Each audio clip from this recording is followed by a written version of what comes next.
বিসমিল্লাহির রহমানির রহিম। প্রিয় দেশবাসী, আসসালামু আলাইকুম।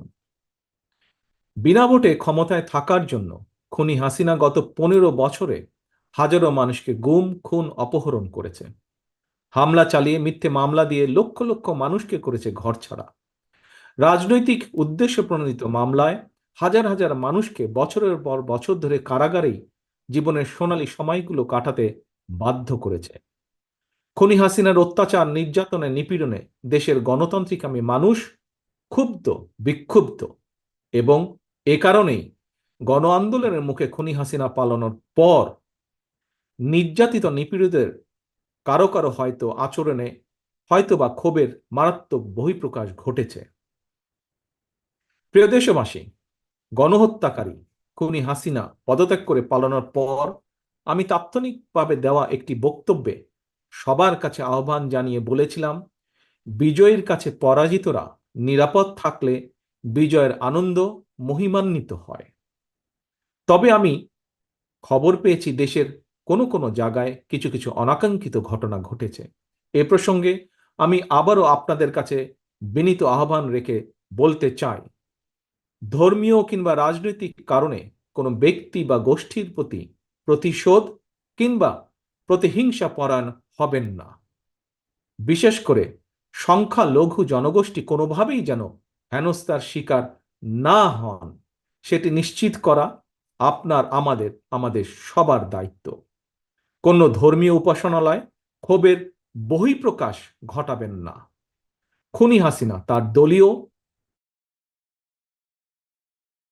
এবং ব্যক্তি স্বার্থে রাষ্ট্র এবং সমাজে মানুষে মানুষে ঘৃণা, হিংসা, বিভেদ ছড়িয়েছে।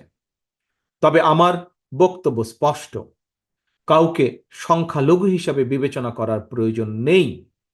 বাংলাদেশে মুসলমান, হিন্দু, বৌদ্ধ, খ্রিস্টান, বিশ্বাসী কিংবা অবিশ্বাসী কেউ সংখ্যালঘু নন। বরং আমাদের একটি পরিচয়, আমরা সকলে বাংলাদেশী। সুতরাং ব্যক্তি হিসাবে কারো প্রতি কোনো ক্ষোভ থাকলে প্রয়োজনে আইনগত পদক্ষেপ নিন, কিন্তু দয়া করে আপনারা কেউ নিজ হাতে আইন তুলে নেবেন না। অন্যকে নিরাপদ রাখুন, নিজেকেও নিরাপদ রাখুন। নিজের মহত্ব দিয়ে প্রমাণ করুন আপনি আওয়ামী লীগ নন, বরং আপনি একজন মানুষ। প্রিয় দেশবাসী, ভাই বোনেরা, আরেকটি বিষয়ে আমি আপনাদের দৃষ্টি আকর্ষণ করতে চাই। আইন শৃঙ্খলা বাহিনীর কোনো কোনো সদস্যের প্রতি কারো কোনো প্রতি ক্ষোভ থাকলেও নিজেরা প্রতিশোধ গ্রহণ করবেন না। আইন শৃঙ্খলা বাহিনী কিংবা জনপ্রশাসনের কেউ অন্যায় করে থাকলে রাষ্ট্রের প্রচলিত আইন অনুযায়ী তাদের বিরুদ্ধে ব্যবস্থা গ্রহণ করা হবে। দেশে কোনো সরকারি কিংবা বেসরকারি প্রতিষ্ঠান কিংবা বিদেশের দূতাবাসগুলো নিরাপদ রাখা আপনার, আমাদের সকলের কর্তব্য, সকলের দায়িত্ব। খুনি হাসিনা এতদিন এসব প্রতিষ্ঠান তার পারিবারিক প্রতিষ্ঠানের মতন ব্যবহার করলেও এগুলো জনগণের সম্পদ, এগুলো রাষ্ট্রীয় সম্পদ, কারো ব্যক্তিগত কোনো সম্পদ নয় এগুলো। প্রিয় ভাই বোনেরা, প্রিয় দেশবাসী, সবশেষে আমি আবারও আপনাদের কাছে বলবো, কোনো অপশক্তি যাতে ছাত্র জনতার সফল বিপ্লবকে লক্ষ্যচ্যুত করার সুযোগ নিতে না পারে, এই জন্য আমাদের গণতান্ত্রিক প্রত্যেকটি মানুষকে অত্যন্ত সতর্ক এবং সজাগ থাকতে হবে।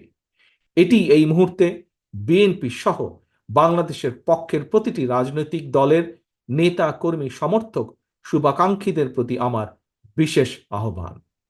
আল্লাহ হাফেজ। বাংলাদেশ জিন্দাবাদ। বাংলাদেশ জাতীয়তাবাদী দল জিন্দাবাদ।